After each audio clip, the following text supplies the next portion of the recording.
Bonjour à tous et bienvenue dans un nouvel épisode, non pas de Backdoor, mais de Background. Je suis avec le deuxième membre, Baptiste. Comment tu vas ? Eh bien écoute, bonjour à tous, bonjour à toi mon cher ami. Je vais bien, je vais très bien, très content de... Est-ce qu'il est un peu hypé là par le fait de lancer un nouveau format ? Très hypé, très hypé, ça fait plaisir. Très hâte de voir... de pouvoir offrir ça finalement à la communauté. Donc, ouais.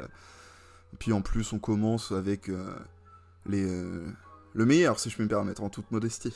Ah bah, on va présenter tout ça tranquillement. Donc pour cette saison 2 de Backdoor, on a décidé de vous offrir un nouveau format. Qui va changer complètement de celui qu'on vous offrait déjà avant. Vous en faites pas, l'ancien reste. Là-dessus, il n'y a pas de souci. Mais 2 fois par mois, normalement, vous retrouverez ce format interview. Quel est le but, Baptiste, finalement ? Quelle est notre idée derrière ce format ? Eh bien, l'idée derrière ce format, ça va être de découvrir quelqu'un et de découvrir son rapport avec le basket, comment est-ce qu'il est tombé dedans, par quel biais, que ce soit un joueur, une équipe, un moment précis, que ce soit la pratique tout simplement, tout ça. Et essayer de voir avec cette dite personne comment est-ce que son basket a évolué au fil du temps, qu'est-ce qu'il en est aujourd'hui, tout ça quoi, tout simplement. Essayer de découvrir quelqu'un à travers le prisme du basketball, en gros. C'est très bien dit. On passera aussi, tu parlais du côté joueur, du côté acteur du basket. On passera aussi par le côté forcément spectateur et consommateur. On va prendre le temps sur ce premier épisode, je pense que vous l'avez compris, mais donc les 2 premières interviews seront respectivement Baptiste puis la mienne. Je pense que ça va aussi vous permettre de découvrir un peu plus sur nous et de comprendre des fois les angles et les prises de parti, j'allais dire, qu'on a sur certains sujets. Et aussi les private jokes qu'on se fait, parce que voilà. Et peut-être éventuellement des private jokes, effectivement, même si... on va essayer de réduire. Oui, bien sûr. Je pense que ce sera tout simplement le premier épisode de la saison 2. Donc on va reprendre les bonnes habitudes et on va aussi annoncer vite fait les autres choses que je n'ai pas déjà annoncées. Donc on disait 2 interviews par mois, 2 épisodes de l'ancien format par mois du coup. Et désormais, on s'autorise avec Baptiste pour des raisons de rythme et de plein d'autres choses, notamment le fait que je vais être amené moi à reprendre un travail, que toi tu es dans ta dernière année de master et que moi j'ai aussi l'autre podcast à côté. Toutes les 4 semaines, il y aura une semaine sans épisode. Désolé. Mais c'est-à-dire que c'est nécessaire pour vous proposer du contenu de qualité et pour que de notre côté on ne fasse pas de burn-out, en gros. Exactement, parce que cette année on a aussi appris qu'est-ce qu'il ne fallait pas faire. On apprend petit à petit. On apprend. La seule chose qu'on peut vous garantir, c'est qu'on essaye d'apprendre au plus possible. Et on va rentrer tout de suite dans ce nouveau format avec la propagande habituelle, la catégorie, enfin le chapitre que nous avons appelé l'échauffement. Pour bien s'échauffer au début, il ne faut surtout pas oublier de suivre Backdoor sur les réseaux sociaux, Instagram, Twitter, TikTok, sur les plateformes Spotify, Deezer, Amazon, peu importe où t'écoutes. Bisous à ceux qui sont sur YouTube. Et je vais essayer de t'introduire, mon ami. Introduis-moi. Parce que ce sera, même si tout le monde sait qui tu es, c'est un exercice que vous aurez et qui nous fait déjà rire. Baptiste, qui es-tu ? Eh bien, c'est quelqu'un que moi j'ai rencontré quand nous étions au début de notre lycée par le biais du sport. On a passé énormément de bons moments ensemble, que ce soit au basket ou hors basket. Tu m'as littéralement vu tout nu et je t'ai vu tout nu aussi. On a fait les 400 coups ensemble. Je pense que c'était la meilleure des descriptions. Si je peux rajouter aussi que tu es fan des Lakers et que tu es quelqu'un avec une vision basket que j'apprécie tout particulièrement et que j'ai très hâte de partager à nos invités. Oh bah c'est une belle description que tu m'as fait là, magnifique. À nos auditeurs. Plein de souvenirs qui reviennent comme ça de nos 400 coups, de toi tout nu aussi, hein, évidemment. Mais très, très très belle présentation, c'est beau, vraie hauteur. Et bah démarrons alors le match et la première mi-temps. Baptiste, comment est-ce que le basket t'est venu? Est-ce que c'était par le biais de ta famille? Est-ce que tu l'as découvert seul? Dis-nous tout. Eh bien moi, le basket, c'est la famille, hein, je suis rentré dedans comme ça. Ouais. En fait, moi, mon père a beaucoup joué aussi dans sa jeunesse, quasiment toute sa vie. Euh, Mhm. et du coup, bah, quand j'étais jeune, mon père était le président du club de mon village. Et en plus de ça, mes deux grandes sœurs jouaient. Donc si tu veux, Ok. des week-ends passés à la salle de basket, j'en ai fait quelques-uns. Euh, Mhm. que ce soit ou pour voir mes soeurs jouer, ou mon père, et bien évidemment même moi hein, jouer, parce que moi j'ai commencé en club en baby basket, donc je devais avoir 5-6 ans, quelque chose comme ça, à vue de nez. Ah ouais, Baby Basket, c'est même avant, non? C'est pas C'est- genre déjà des 3-4 ans qu'elle est quasiment? je crois que c'est 4 ou 5, je crois pas que ce soit à partir de 3 ans, enfin bref. Ah ouais, bah, c'est très tôt en tout cas. Ouais, c'est assez tôt, ce qui fait qu'aujourd'hui, bah, j'ai 24 ans, je me suis fait la réflexion là cette semaine.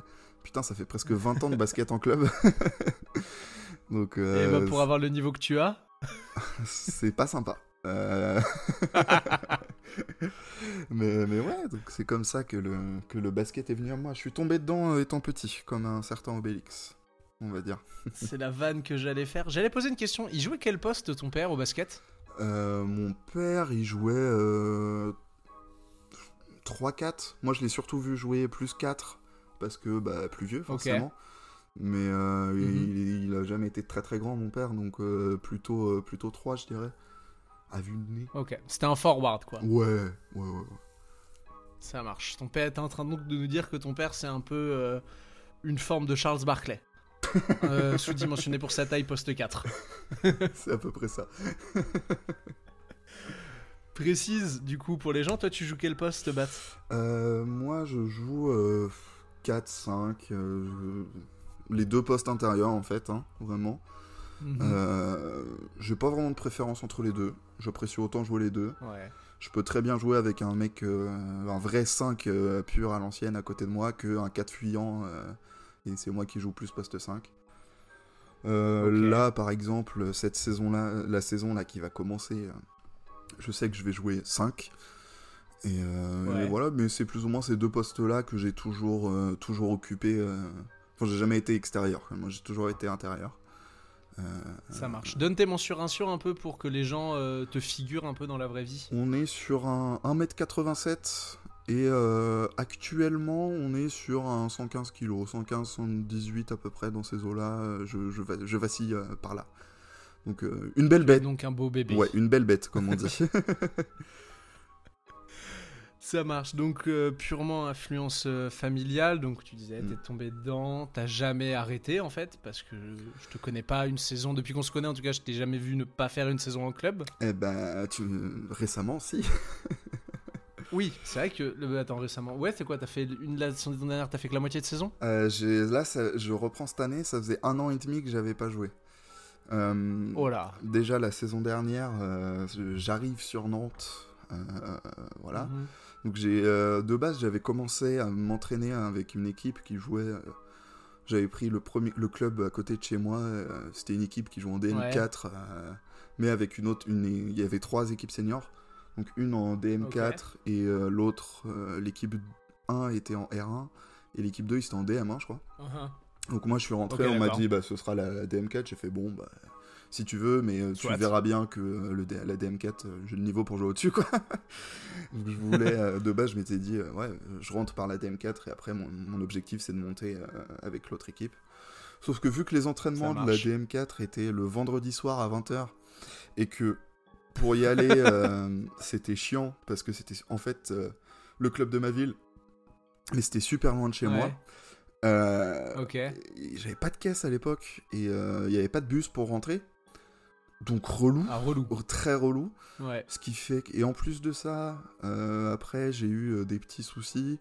Je me suis fait mal au genou, Mhm. j'ai eu des calculs rénaux et tout. Et après tu regardes le calendrier et tu te dis ah putain c'est marrant, ça fait 2 mois que je suis pas allé à l'entraînement. Et bah tant pis. Ouais, je vois.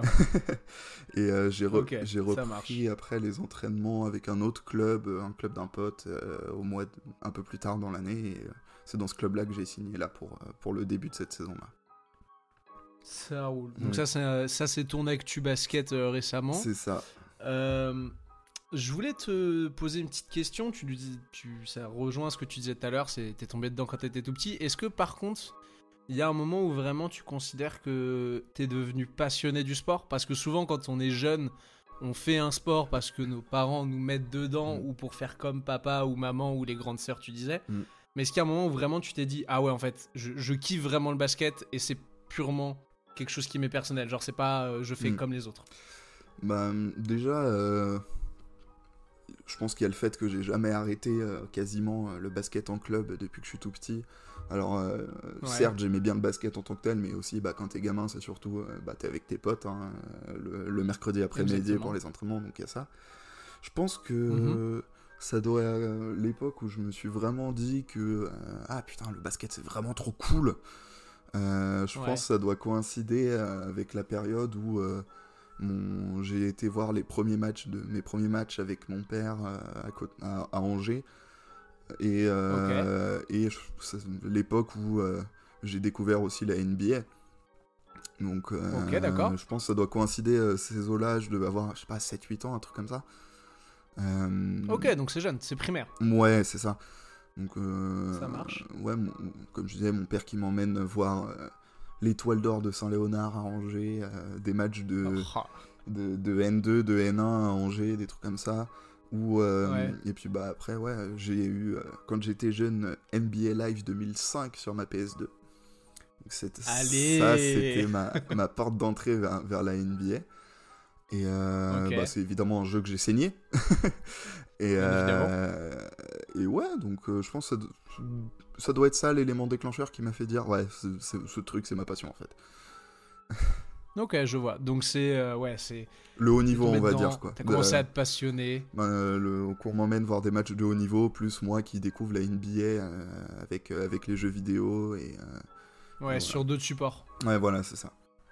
Et en fait, après, c'est littéralement la boule de neige, quoi. C'est l'avalanche. C'est ça. Plus tu grandis, plus tu deviens passionné. Ouais, c'est Parce que plus t'as accès à des ressources, plus les technologies se développent aussi. Ouais, c'est ça. Puis en plus, après, pour planter le clou de la passion, on va dire, je me souviens, 2010, Cholet, avec mon père, m'emmène voir les finales. Enfin, à l'époque, c'était un match unique. La finale du championnat de France, Cholet contre Le Mans. Donc voilà, on part tous les deux 3 heures de route jusqu'à Bercy pour voir la finale. Cholet qui gagne contre Le Mans. En plus, le match était ultra serré. Fun fact, j'ai vu Section d'Assaut en showcase, enfin en concert à ce match-là. J'étais comme un ouf à ce moment-là. Énorme. donc ouais, franchement, c'était il y a ça aussi, tu vois, j'avais 10 ans. Tu vois le club qui est à côté de chez toi, où j'avais déjà été plusieurs fois à la Mairie avant ça. Mais là, tu les vois être champion de France, incroyable quoi. C'était le premier titre en plus, donc il y a ça aussi quoi, qui me revient. Ça a fini de cimenter ta passion. C'est exactement ça. Ça roule. Est-ce que malgré cette passion pour le basket, t'as d'autres disciplines sportives qui partagent ton cœur? Beaucoup. Beaucoup. Tu es un grand fan de sport, vas-y. Je suis un immense fan de sport. Déjà le football, bien sûr. Le foot. Le foot qui est aussi une grosse passion. Pareil. Petit club de cœur? Hein? Petit club de cœur au foot? Angesco, évidemment. T'es chauvin. Je suis chauvin. Valence aussi en Espagne. Et petite affinité pour l'OM, à part pour le violeur de Greenwood. Bien évidemment. Et même si c'est un peu les rivaux depuis que j'habite à Nantes, le FC Nantes quand même, c'est un beau club quoi. Donc voilà, on va dire ça. Je vois. Gros pas d'autres sports hormis le football? La Formule 1, même le sport auto de manière générale, mais plus particulièrement la F1. Et après d'autres, genre le tennis quand il y a les Wimbledon, Roland-Garros, le cyclisme quand il y a le Tour de France et les championnats du monde. Je m'intéresse à plein de sports, surtout quand t'as des gros événements après, quoi, tu vois, genre c'est pas forcément de la passion, mais c'est de l'intéressement. Ouais, c'est ça, par exemple, le rugby, je regarde de temps en temps les scores du top 14 et tout, mais quand il y a les 6 nations qui arrivent, je bouffe du rugby tout le temps, quoi, tu vois, c'est des trucs comme ça. Je vois ce que tu veux dire. Donc voilà. Ok. Donc en gros, le basket en sport principal, le foot en secondaire parce que c'est le sport populaire bien évidemment. Et la F1, tu parlais, le tennis, etc. Des disciplines qui arrivent parce que bah ouais, on aime le sport, on aime les émotions que ça procure. C'est ça. Ça marche. Petite question du coup dans cette continuité de ta carrière d'acteur basket. Quel a été ton meilleur souvenir quand tu jouais, que ce soit le jeu ou même juste l'ambiance? Bah il y en a plusieurs. Bah déjà t'as on va dire t'as plusieurs catégories. T'as juste les trucs de juste l'ambiance d'équipe. Ok. Je pense à l'époque où on jouait ensemble. Ces années de U17 région où c'était vraiment, on était 10 dans l'équipe et c'était 10 potes. Genre on s'entendait tous bien, il y avait une putain d'ambiance dans cette équipe. Et on 10 branleurs. 10 branleurs, exactement. Et il y avait une bonne ambiance et en plus on avait des résultats qui étaient corrects, tu vois. Donc même on était... Wow, moi je me souviens qu'on perdait beaucoup. Mais... La première phase, on était en région excellence, on était redescendu après, mais en deuxième phase, on était en R2 quoi en gros. C'est vrai qu'on était meilleurs. On avait des bons résultats et tout, donc forcément t'as l'émulation de tout ça et ça c'était trop cool. Et après bah t'as aussi quand j'étais en U15 là, ça aussi c'était un putain de souvenir, on a gagné la Coupe de l'Anjou. Donc, c'est le truc de ouf, ça, je pense, de ma carrière. Le titre, la bagouze. C'est ta seule bagouze. Ouais. Mais elle est belle. Je me souviens, cette saison-là, on roule sur tout le monde, sur le championnat. On a 2 défaites dans la saison. Et pareil, et en coupe, on défonce quasiment tout le monde. Donc franchement, ouais, bête de souvenir ça aussi, ce parcours et cette année-là. Pareil, une équipe avec tes potes à l'époque? Ouais, c'est ça, c'était mes potes de collège. En plus, après cette année-là, t'en avais plusieurs qui bougeaient et tout, donc on savait que c'était vraiment notre dernière année tous ensemble. Et puis tu finis là-dessus sur une victoire en coupe, franchement, beau point d'exclamation. Ouais, que demander de plus, ouais, l'apothéose. À la David Robinson. Ça roule. Donc l'ambiance quand on jouait ensemble en U17, un souvenir basket de victoire. Est-ce que t'as un souvenir à la con, mais genre c'est pas, j'allais dire l'action de ta carrière un peu, je sais pas, genre t'as eu une action qui te marque en particulier? Une action qui me marque en particulier. Je sais pas, t'as mis un buzzer, t'as mis un contre décisif. Même un truc à la con, t'es un intérieur, t'as pas dû crosser beaucoup de mecs, mais un jour t'as fait un vieux cross à 2 à l'heure, le mec est tombé. Alors, ça m'est déjà arrivé, mais c'est pas forcément ça qui m'a le plus marqué. Je me souviens d'un tir au buzzer, un Ave Maria envoyé depuis quasiment le milieu de terrain, et qui rentre, tu sais pas comment. Mais je pense que moi je me souviens d'un truc qui avait flatté mon ego. C'était l'époque où j'étais en U20 et donc je sais pas si tu te souviens de cette époque-là, on était censés jouer ensemble. Alors oui, expliquons un peu, mettons du contexte pour les gens. Oui. Après notre saison de cadet avec Baptiste, parce qu'on a le même âge, on fait donc cette saison de cadet région et on est censés tous les deux rejoindre l'équipe U20 région de notre club. Sauf que ce qui va se passer, c'est que Baptiste va rejoindre cette équipe U20 région, et moi je vais rejoindre l'équipe de seniors. Alors non, c'est même pas ça. C'est pas ça ? Moi j'ai même pas joué en U20 région.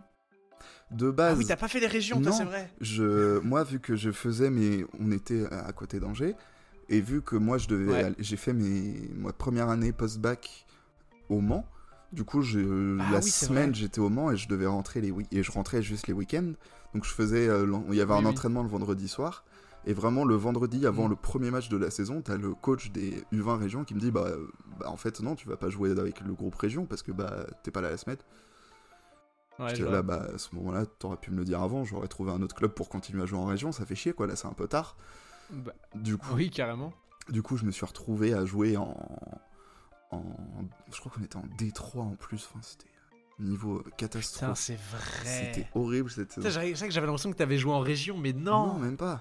C'est vrai que ta saison a été horrible, toi, cette année-là. Ma saison était horrible. Bon, je me retrouve à jouer en D3 alors que j'ai le niveau région, ou voire même, du coup, jouer avec toi dans l'équipe. C'était D2 ou D1 ? Non, c'était en D1, en senior. En senior, on était en D2. C'était en D2, alors j'avais le niveau, tu vois. Et Oui. au final, je me retrouve en D3 à jouer contre des... no disrespect, mais des gens qui n'étaient pas à mon niveau, quoi. Non. Et je me souviens d'un match qu'on fait où... Ouais. C'est un match où j'étais particulièrement en forme, genre je dois mettre plus de 20 points dans ce match. Et je me souviens d'une action où je reçois la balle poste bas en face du banc de l'adversaire. Et là, j'entends le coach adverse qui dit bon les gars, le 15, il marque plus là, prise à 2. Donc le 15, c'était moi. Et là, je me souviens, ils essayent de faire une vieille prise à 2, mais bon, ils étaient pas bons, donc je fais un petit move, genre fade away, et ça rentre en switch, quoi. Ouais.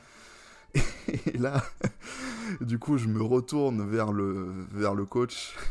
Je l'entends qui fait oh putain. Et moi, du coup, mon ego ultra flatté, je le regarde avec un grand sourire. J'avais limite envie de faire le shrug, tu vois.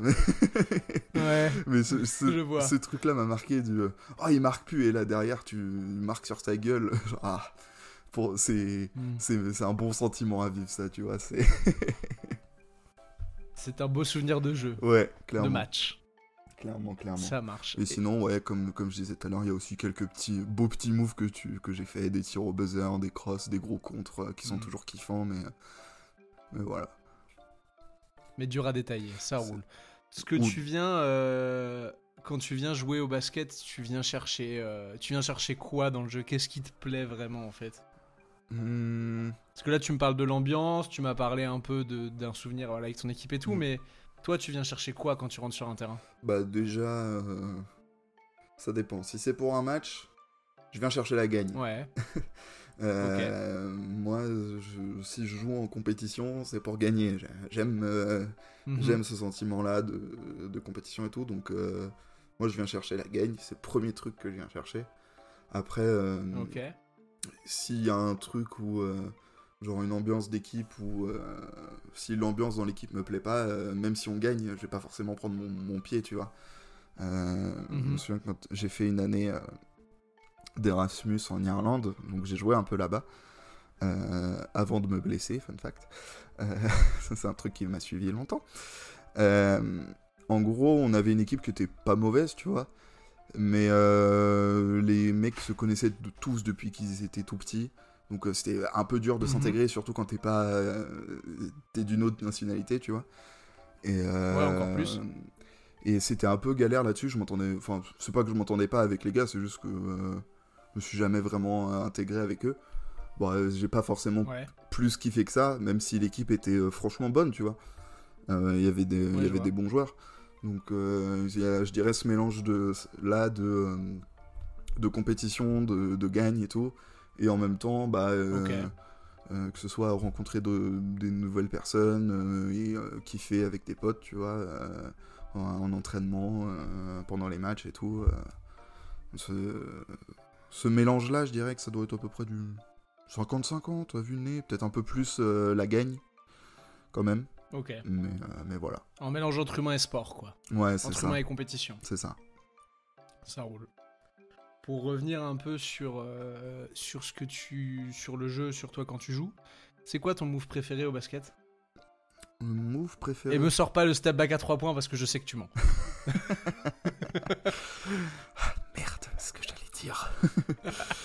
Non, mon move préféré, moi c'est le jeu au poste bas. Mon go-to move. Ça va être. Moi, je sais que je suis pas mauvais près du cercle avec tous les. Je sais que j'ai une belle palette avec plein de petits moves au poste bas, les petits hooks, tout ça. Donc moi, ça va plutôt être ça. Les petits fade away au poste. Les petits fade away au poste aussi, je les aime bien. Voilà, c'est un peu du basket de grand-père, mais. T'as un basket très à l'ancienne. Hein. Ouais, c'est ça. Très fondamental. Ouais, c'est ça. En fait, je suis Tim Duncan, en toute modestie. En vrai, un peu. Je peux confirmer. Alors, sans spoiler le mien, on a souvent été ensemble sur les mêmes exercices. On en parlera dans le mien de ce que moi je jouais, mais donc on jouait tous les deux sur le secteur intérieur, on va dire.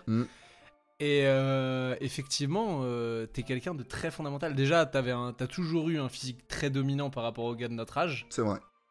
T'es pas le mec qui met le plus la tête au cercle que je connaisse, C'est vrai. sans te manquer de respect. Non, mais y a pas de souci. Hein. Je sais que Et c'est vrai que cette compa de Tim Duncan, Charles Barkley tirait bien aussi. Barkley, Un mélange un peu Barkley-Duncan. Barkley est Après, plus Barkley est petit athlétique. et plus athlétique. Ouais. Moi, Après, on parle d'un Barkley de DM2. Hein, oui, bah, toute proportion gardée, évidemment. Quand je dis que je suis Tim Duncan, je suis pas sûr d'être capable de faire un quadruple double, mais bon, tu vois. à la limite, tu vois, un Pau Gasol. Je pense que ça m'irait bien aussi, tu vois. Ouais. Dans l'idée. Effectivement, pourquoi pas. Ça roule. À l'inverse, donc, de ton move préféré, de ce que tu venais chercher dans le jeu, qu'est-ce qui t'insupporte le plus dans le jeu et dans le basket en général? Dans le jeu, c'est les extérieurs qui ne font pas la passe aux intérieurs. Genre, j'ai joué avec plusieurs, c'était des trous noirs. Je déteste jouer avec ce genre de gars. Ok. Ouais, c'est ça qui me fait le plus chier. Ce qui me fait chier aussi, c'est les mecs qui se la racontent de fou en DM4, 5, dans les... T'es là... Les gars, tu sais, genre, tu vois, le all geared up but sucks. Ce genre de gars-là m'insupporte. Souvent, quand je vois très bien. Si je vois ce genre de gars commencer à faire le fanfaron et qui drive sur moi, il y a peut-être une antisportive qui part. Voilà, je le dis. Tu sais, une belle faute d'Euroleague, là. Ouais, où ça fait bien... Donc voilà, c'est ce genre de mec là qui me saoule. C'est ça qui t'insupporte le plus dans le jeu. Ouais. Et les gars qui se la donnent et qui en gros qui comprennent pas que mec, juste on est des amateurs, on est là certes en compétition, mais ta vie ne dépend pas de l'issue de ce match, donc redescends un peu. Il y a pas d'argent en jeu. Voilà, redescends un peu quoi. Je vois. Pour continuer un peu dans ce côté un peu plus négatif, on va dire, du basket, tu parlais tout à l'heure t'évoquais rapidement ton expérience en junior qui s'est mal passée. C'est un moment qui t'a dégoûté du basket, ou il y a peut-être un autre moment qui t'a dégoûté du basket, et est-ce que ça a pu avoir un impact dans ta passion pour le jeu? Dégoûté du basket, non. Okay. Je pense que j'ai très honnêtement jamais été dégoûté du basket. Parce que j'ai toujours kiffé y jouer, tu vois. Alors certes, même si c'était pas au meilleur niveau et avec mes potes, genre cette équipe-là là, en junior, de base les mecs c'était pas mes potes, mais bon, il y avait une plutôt bonne ambiance dans l'équipe, donc ça avait pas prise de tête, donc voilà quoi, ça allait. Oui, voilà. Et ouais, comme je disais, moi j'ai toujours kiffé jouer, peu importe l'équipe plus ou moins. Je prends toujours du plaisir à être sur le terrain et à transpirer, quoi. Donc, à tâter le cuir. À tâter le cuir, c'est ça. Donc ouais, il n'y a pas de moment où j'ai été vraiment dégoûté. Il y a des moments où... j'ai perdu ce que je voulais dire. Oui, il y a des moments où, tu sais, tu peux avoir un sentiment, tu sais, de... Genre, ah, vas-y, j'ai plus faim, quoi. Mais ça... Oui, je vois. C'est plutôt en tant que consommateur plus que qu'en tant que joueur. En tant que joueur, jamais. En tant que consommateur, un peu, ou des fois, tu sais, à force de trop regarder, bon, tu te lasses un peu, et ouais, comme je disais, le sentiment de vas-y, j'ai plus faim, quoi. Donc il y a des fois où... Et bah, c'est une... Où Vas-y, fini, pardon. Ouais, ou des fois où je vais plus trop suivre l'actu ou quoi, je vais... ou faire autre chose, ou regarder d'autres sports, machin, mais voilà. Jamais en tant que joueur. Ah, mais je vois. Ça roule.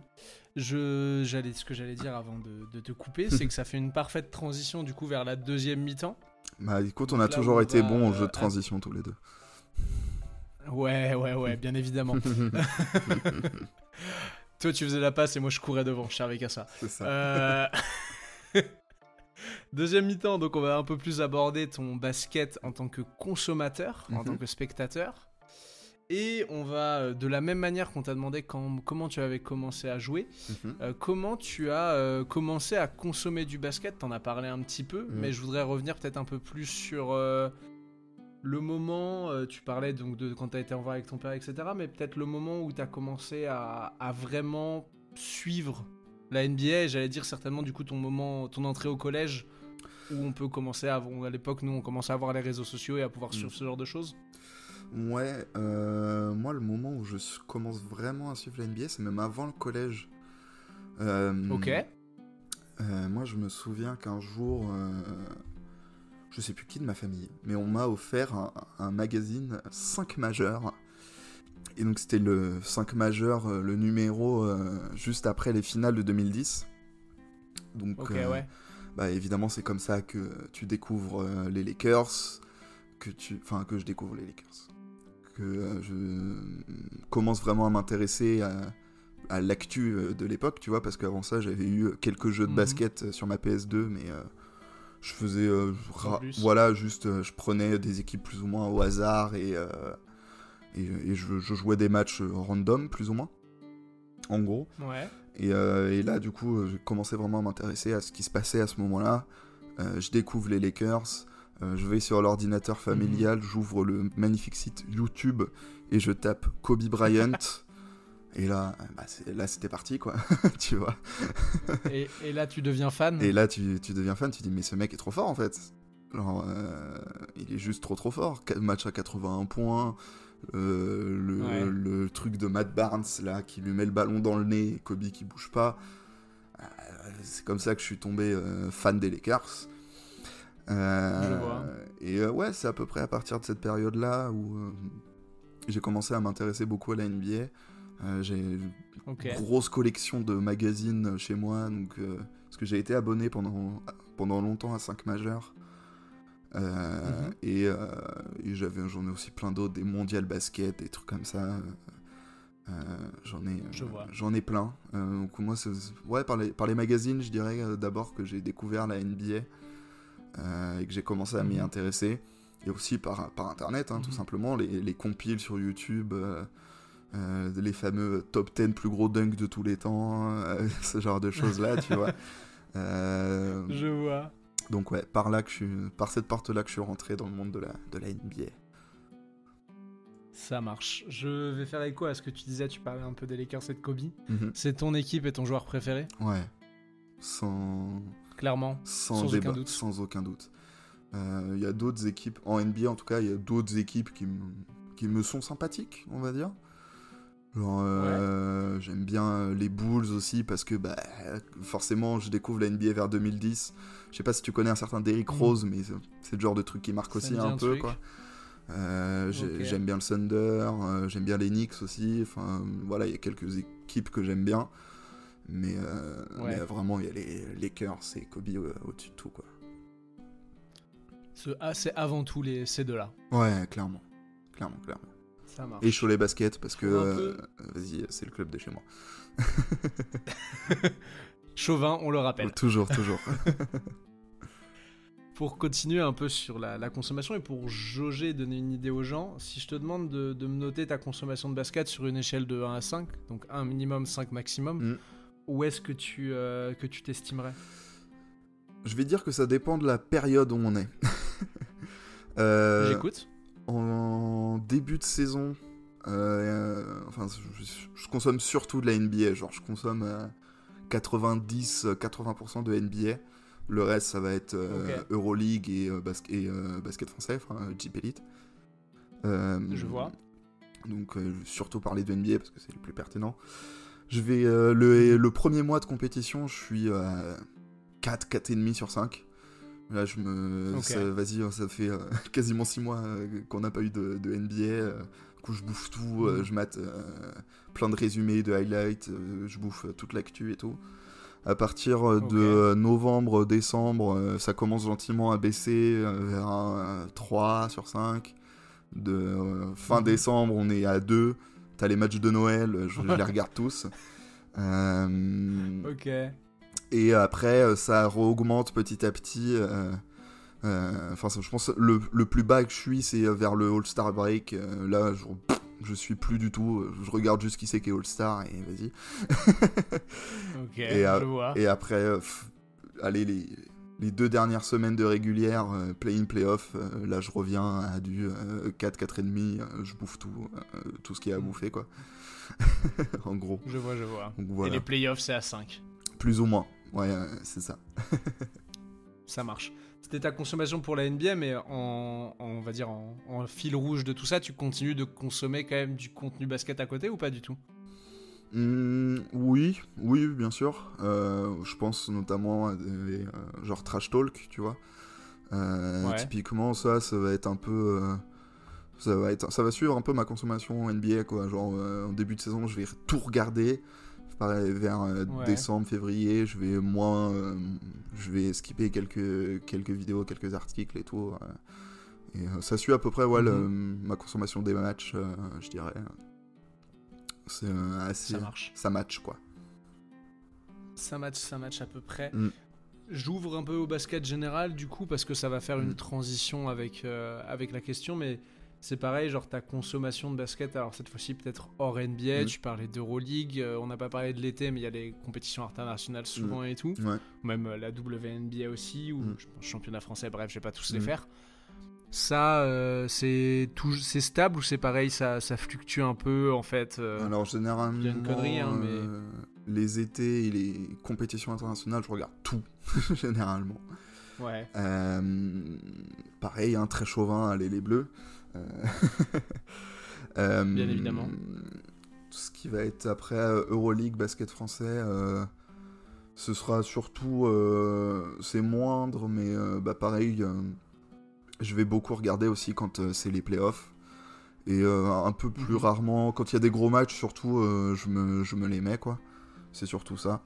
Et après, sinon, je suis un peu l'actu, je lis quelques articles, je regarde les résultats un peu, quelques résumés de matchs par-ci par-là, quoi, en gros.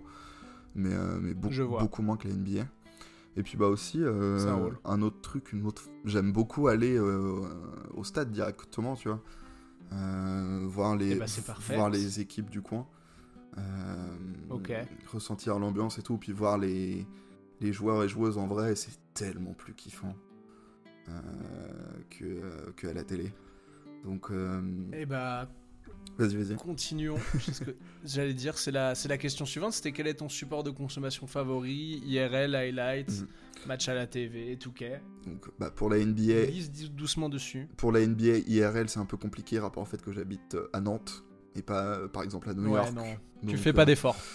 Après, j'ai pas le budget non plus pour aller tous les 3 jours aux États-Unis, quoi. Bref. Donc là, ça va être le League Pass, tout bonnement. Le League Pass et évidemment YouTube, comme je parlais, un mec de Trash Talk, la First Team, tout ça, un peu tout ce qui se fait,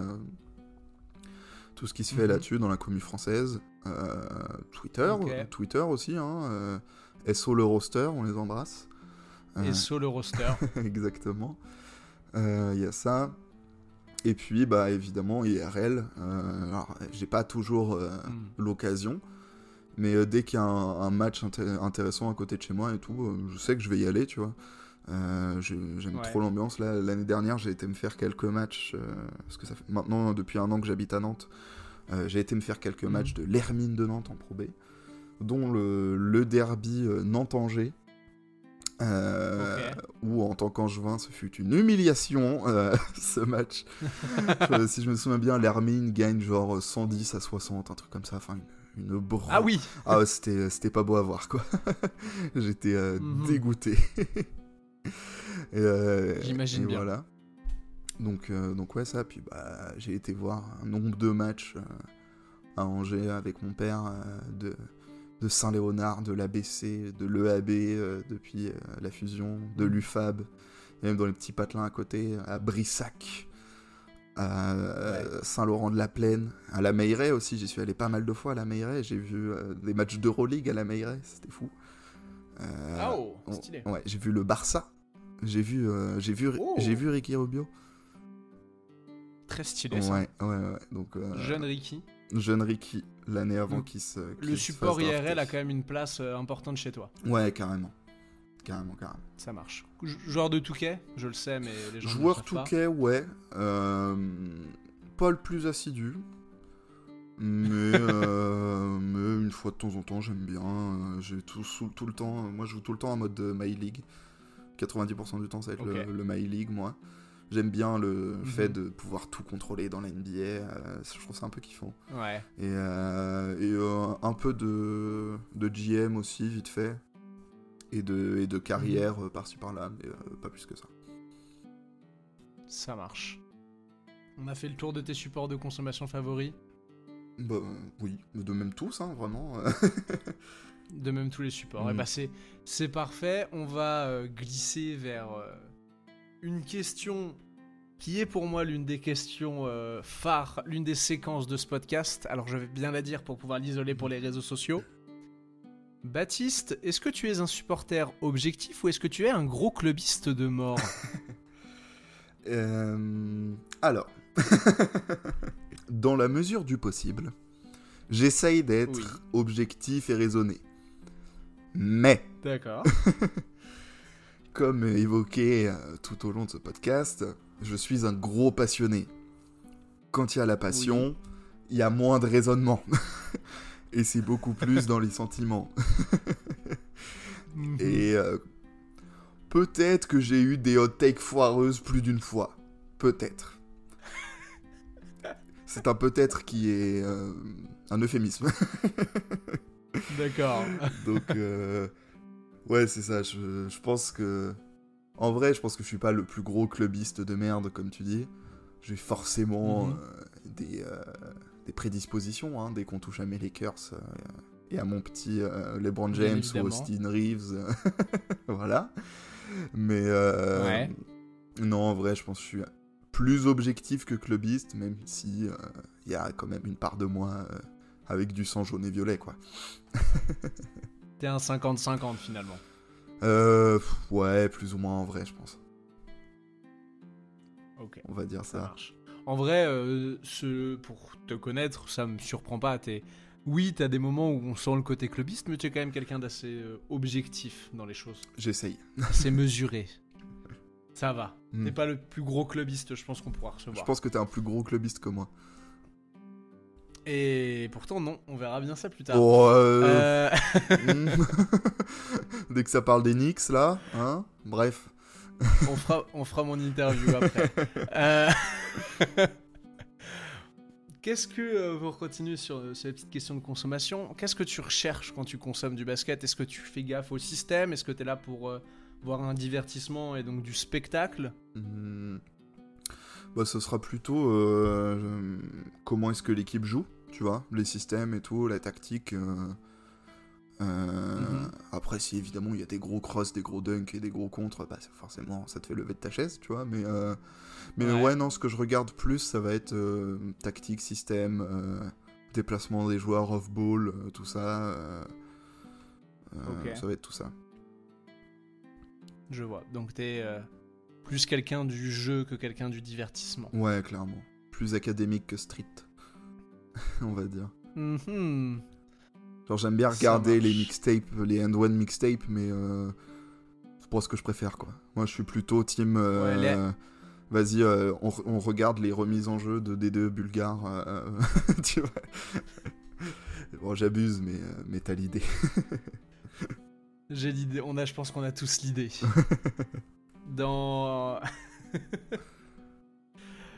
Toujours dans ta consommation, mais cette fois-ci pas de basket directement. On en a parlé un petit peu depuis tout à l'heure, on cite Trash Talk, on a cité les gars de la First Team. Tu consommes du coup du contenu en dehors, le roster, etc. Bien sûr. Est-ce que comment cette consommation de contenu, elle est pour toi importante à ta compréhension du jeu, ou est-ce qu'elle est plus là par curiosité et peut-être pour apporter un peu de nuance, on va dire? Je pense qu'il y a Je sais pas si je suis très clair. Non, je vois ce que tu veux dire, je pense qu'il y a un peu des deux. Parce que, même si je joue depuis des années, je vais pas dire que je suis pas le mec qui a le plus gros cerveau basket du monde, tu vois, donc je regarde aussi ce genre de contenu-là, pour avoir l'avis d'experts, tu vois, genre... pouvoir être plus éclairé sur des choses que moi j'aurais pas forcément vues, tu vois, des trucs comme ça, ou Ouais. déconstruire des idées que je m'étais faites tout seul, qui étaient parfois pas forcément vraies, tu vois, ce genre de choses-là, Bien sûr. pour m'élever, on va dire, basketballistiquement. Magnifique. Et puis, bah, toi aussi, ouais, une part de curiosité sur... t'en as beaucoup, bah, je pense, Trash Talk, je pense The Ball Never Lies, Ouais. parce que bah, lire une fiche Wikipédia, c'est sympa, mais c'est quand même vachement plus divertissant quand c'est raconté avec une belle voix, une belle vidéo et tout. Bah, c'est plus sympa comme ça, tu vois. Mhm. Et, Bien évidemment. et vu que bah, j'adore ce sport, bah, évidemment, je m'intéresse beaucoup à son histoire. Et voilà, donc il y a aussi ce truc-là, tout bonnement. Tout bonnement, tout bonnement. Eh bah écoute, consommation. En vrai, consommation, j'allais dire classique, mais sans que ce soit péjoratif. Je pense qu'il y a beaucoup de fans pour qui Oui, c'est le cas et qui ont une consommation similaire à la tienne. clairement. Je pense, oui, là-dessus, je pense être un peu dans la moyenne, tu vois. T'es dans la norme, t'inquiète. Ouais. On rentre dans les 2 dernières questions de cette interview. Oh. L'avant-dernière, ce sera de te demander quel regard tu portes sur l'évolution du basket et de la culture basket actuellement. Mhm. En voilà une question qu'elle est bonne. Voilà une question qu'elle est bonne. Bah, en fait, plus ça avance, plus il y a de plus en plus de moments où je me dis que... ah, vas-y, des fois, le jeu NBA, ça me fait chier. Enfin, le style de jeu qui est pratiqué, je pense que plus ça va, moins il me correspond, tu vois. Genre, Je vois. plus ça va, plus je prends du plaisir à regarder l'Euroleague, à regarder le championnat de France, d'autres championnats que... Je pense aussi parce que c'est plus proche de ce que moi je vis en tant que joueur, tu vois. Ça va être plus simple de s'identifier entre guillemets à un jeu européen que NBA. Je pense à aussi... mais tu vois... oula, je me suis perdu dans ce que j'allais dire. Après, Retrouve-toi, prends une carte. je prends une carte. Ah ouais, j'étais là. Il y a des joueurs dans la jeune génération de NBA où leur jeu me plaît pas du tout. Je pense par exemple à un Ja Morant. Alors certes, c'est ultra spectaculaire, ses dunks sont impressionnants et tout, mais sa façon de jouer, genre, moi, elle me plaît pas du tout, quoi. Genre, je vois. Truc très... je saute tête la première à l'arceau et vas-y, on voit ce qui se passe, alors que bah, j'ai 3 autres gars qui sont ouverts à côté de moi. Ça me parle pas trop, tu vois, c'est pas le type de basket que je kiffe. Je vois ce que tu veux dire. Après, c'est tout con, mais t'as aussi tous les enfants de Curry hein, qui ont essayé de se prendre pour lui et qui se sont rendus compte que c'est dur. J'ai pas ce genre de joueur-là, alors que ce soit en NBA ou des mecs avec qui j'ai joué. Je déteste plus ceux avec qui j'ai joué que les mecs en NBA, tu vois. Mais ce genre de choses-là me plaisent un peu moins. Ok.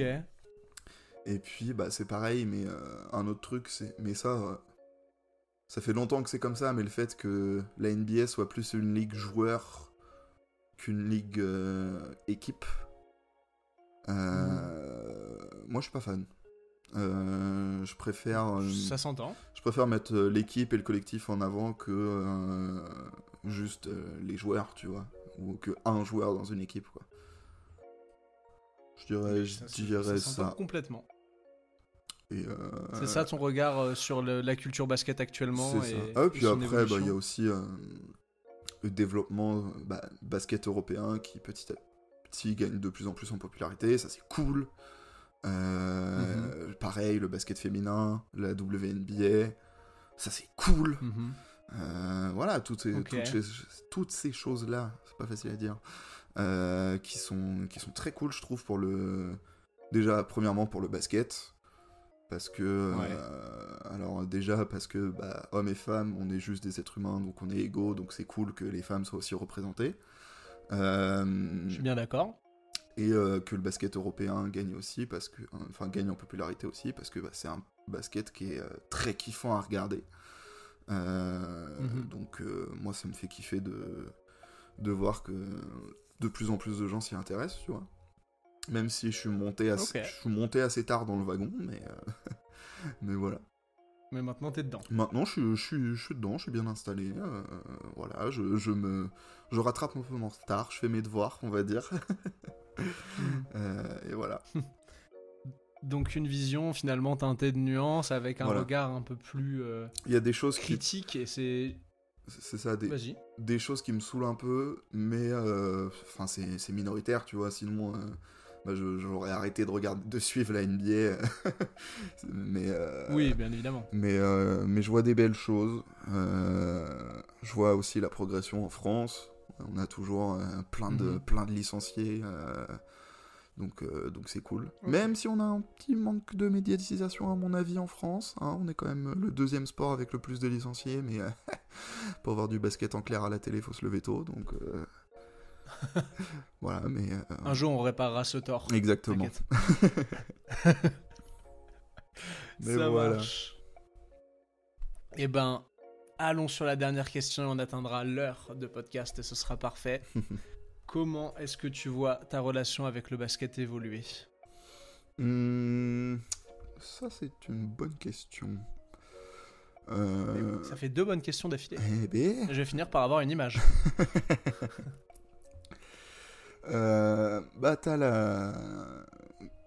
Pour moi, je pense que t'as 2 relations différentes. T'as la relation en tant que joueur et en tant que consommateur. Okay. En tant que joueur... je kiffe toujours autant être sur le parquet, hein, tâter le cuir comme on disait. Je prends toujours autant de plaisir à y être. À chaque fois que je me blesse ou quoi et que je peux pas jouer, ça me fait vraiment chier. Et là, cette année, de pouvoir reprendre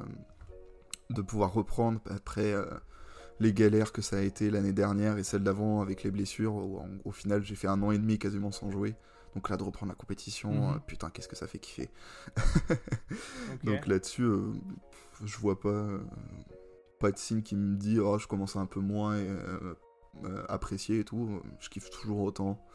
Je suis toujours autant passionné par le jeu, donc c'est cool. Et le jeu a de belles années devant lui encore. Ouais, c'est ça. Pour l'anecdote, le week-end dernier, je discutais avec une pote qui me disait... qui me parlait, qui me demandait ça faisait combien de temps que je faisais du basket et tout. À un moment, elle me pose, mais t'as jamais pensé à faire un autre sport ? Je lui ai dit bah non. J'aime trop ça en fait, tu vois. Ouais. Donc ouais, non, là-dessus, en tant que joueur, je sais que j'ai envie de jouer jusqu'à ce que mon corps me lâche. Et après, en tant que consommateur, pareil, hein, je suis toujours autant passionné, j'ai toujours autant envie de regarder les matchs. À chaque début de saison NBA, je suis comme un gamin. Ça y est, ça reprend. Toujours autant hâte que ça reprenne. Toujours autant hâte aussi de voir les compétitions internationales, tout ça. Je vois. Toujours autant passionné, que ce soit en tant que joueur et en tant que consommateur, tu vois. Eh ben, c'est parfait. Donc une relation qui va continuer à être ce qu'elle est et qui va évoluer dans le bon sens, on va dire. Bah je l'espère en tout cas. Pour l'instant, tous les signaux sont au vert. Eh ben, c'est parfait. En tout cas, on te souhaite de continuer à être aussi passionné et à autant jouer. Merci. Autant kiffer jouer. Merci Paga. En tout cas, on te le souhaite. En tout cas, on te le souhaite.